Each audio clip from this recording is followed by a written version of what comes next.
Hello. কয়েকদিন তো সবাই মিলে খুব আনন্দ করা হলো। এবার যে যার বাড়ি যাওয়ার পালা। তাই সেই দিনকে উঠে সকালবেলা ব্রাশ-ট্রাশ করে একেবারে স্নান করে নিয়েছিলাম। তারপরে দুটো বিস্কুট খেয়েছি। আজকে মাসিরাও চলে যাবে। মায়ের ঘরটা একদম ফাঁকা হয়ে যাবে।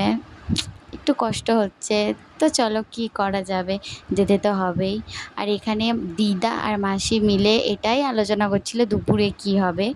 তারপরে আমি বিছানাটা ঠিকমতো গুছিয়ে নিলাম। আর এখানে টিফিনে হবে রোল, তাই এখানে রোলের প্রস্তুতি চলছে। তারপরে রোল হয়ে গেছে দেখো, আর এখানে আমরা সবাই মিলে বসে খেয়ে নিলাম।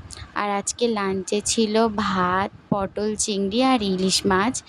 তো খাওয়া দাওয়া করে একটু ঘুমিয়ে নিয়েছিলাম। তারপরে দেখো বিকেল বিকেল বেরিয়ে পড়েছি এখানে। মনটা তো খারাপ লাগছেই, এতদিন মার কাছে ছিলাম, তারপরে বাড়ি যাচ্ছি। আমার মনে হয় এটা সব মেয়েদেরই হয়। তোমরা কমেন্ট করে জানিও তোমাদের কেমন লাগে। টাটা।